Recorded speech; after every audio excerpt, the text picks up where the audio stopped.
Halo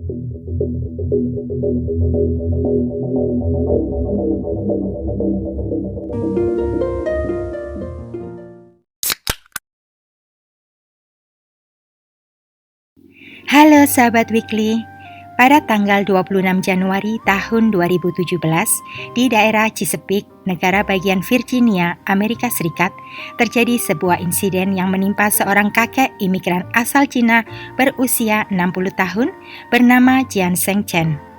Insiden yang terjadi di area parkiran clubhouse perumahan Riverwalk dinilai terjadi akibat tindakan arogan seorang petugas security perumahan bernama Jonathan Cromwell yang ternyata memang sering bersikap kasar dan berlebihan.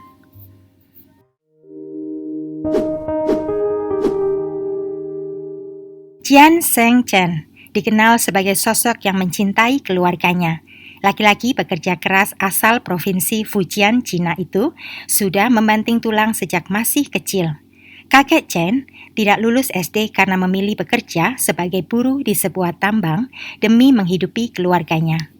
Hingga pada akhir tahun 80-an, sekitar 28 tahun sebelum kejadian, laki-laki pekerja keras itu nekat berimigrasi ke Amerika meski sama sekali tidak bisa berbahasa Inggris.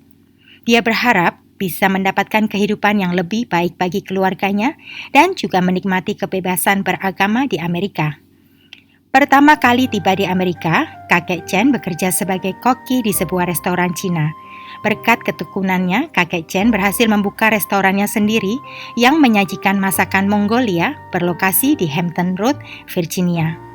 Kakek Chen bekerja mati-matian hingga akhirnya uang tabungannya terkumpul dan dia berhasil membawa keluarganya satu persatu pindah ke Amerika. Saat insiden terjadi, kakek Chen sudah pensiun. Berkat kerja kerasnya selama ini di masa tuanya, kakek Chen bisa bersantai dikelilingi keluarga besar yang mencintainya. Saat insiden terjadi, kakek Chen sudah pensiun. Berkat kerja kerasnya selama ini di masa tuanya, kakek Chen bisa bersantai dikelilingi keluarga besar yang mencintainya. Sekitar setahun lebih sebelum insiden terjadi, kakek Chen mulai bermain game online berbasis GPS Pokemon Go yang sedang ngetren saat itu. Pokemon Go adalah game online berbasis GPS di mana para pemainnya harus mengumpulkan sejumlah karakter yang tersebar di berbagai wilayah menggunakan GPS. Pria yang sangat mencintai keluarganya itu ingin mendekatkan diri pada cucunya yang masih kecil-kecil melalui game. Dia begitu giat melatih diri agar mahir dalam permainan yang cukup asing bagi orang-orang seusianya demi menyenangkan cucu-cucunya. Kakek Chen ingin saat seluruh keluarga besarnya berkumpul di malam perayaan malam tahun baru Imlek nanti, dia bisa bermain bersama mereka. Menjelang perayaan Tahun Baru Imlek, tepatnya pada hari Kamis malam tanggal 26 Januari tahun 2017, sekitar pukul 10:30 malam, kakek Chen berpamitan keluar rumah untuk bermain Pokemon Go. Pria berumur itu kemudian keluar mengendarai minivan-nya. Setelah berputar-putar di area perumahan, kakek Chen kemudian memutuskan untuk bermain di area parkiran clubhouse. Entah karena keasikan main game atau lupa, atau mungkin saja tidak peduli. Meskipun selama 18 bulan terakhir dirinya sudah sering diingatkan oleh asosiasi warga komplek, bahkan sudah 2 kali menerima peringatan gara-gara memasuki area clubhouse perumahan di luar jam operasional. Jonathan Cromwell, security yang bertugas malam itu, melihat minivan kakek Chen memasuki area parkiran clubhouse saat dirinya sedang berpatroli.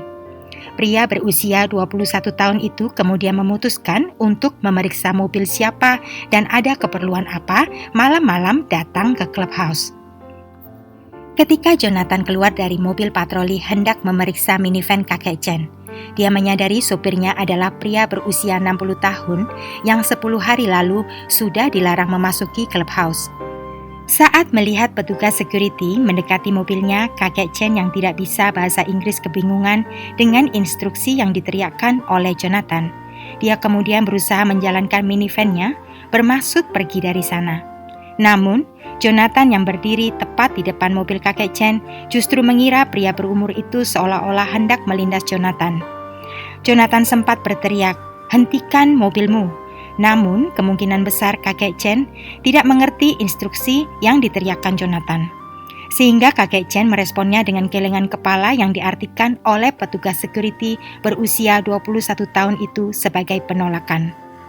Dalam benak Jonathan, dia harus melindungi diri. Dia tidak mau jadi korban malam itu dan membuat ibunya sedih lagi karena baru sebulan lalu kehilangan adik Jonathan dalam sebuah kecelakaan lalu lintas. Dia segera mengeluarkan senpi dalam posisi siaga. Ketika sekali lagi teriakannya tidak dituruti oleh pria itu, tak lama kemudian senpinya meletus ke arah minivan. Seketika itu, minivan berhenti di tempat. Kakek Chen terkena amukan senpi Jonathan sebanyak 5 kali. Pria berusia 60 tahun itu meninggal dunia di dalam minivannya.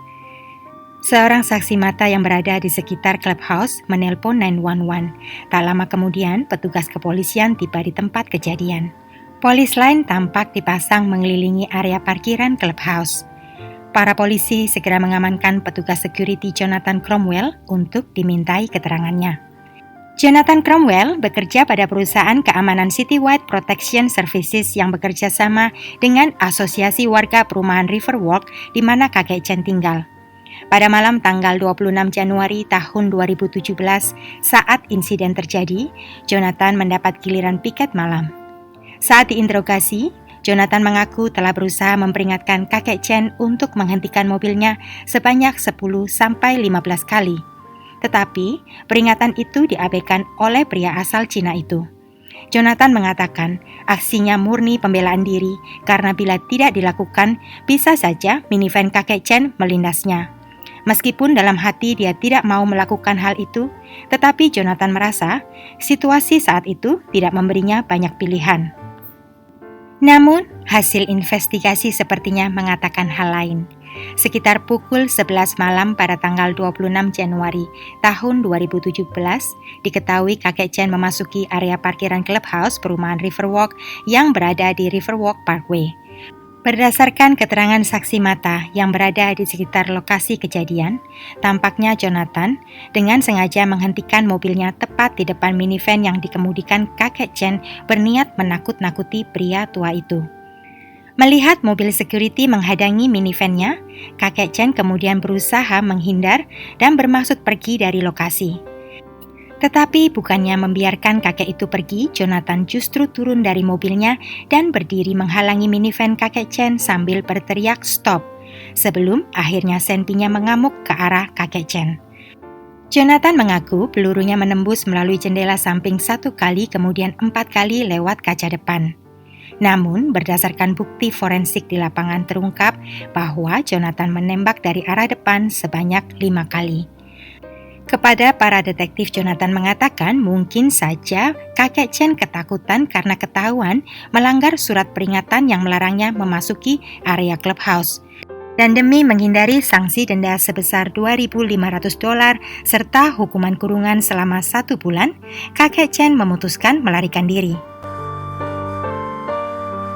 Tetapi tim forensik kepolisian tidak menemukan bukti yang menunjukkan bahwa kakek Chen berusaha melarikan diri.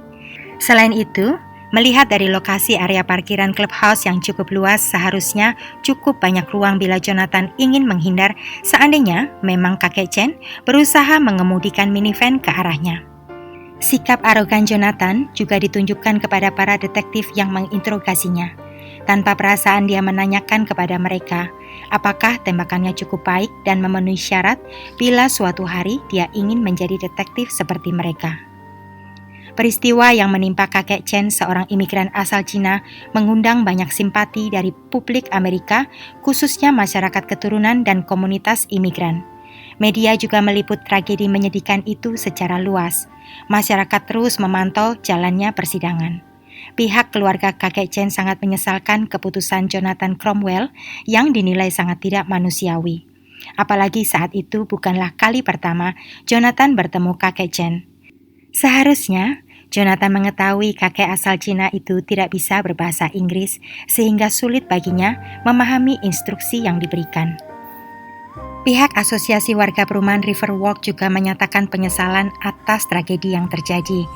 Mereka juga sangat terkejut mengingat di dalam kontrak kerjasama antara pengurus asosiasi warga dengan perusahaan security Citywide Security Protection ditegaskan bahwa semua petugas security yang bertugas di area clubhouse tidak boleh dilengkapi senpi.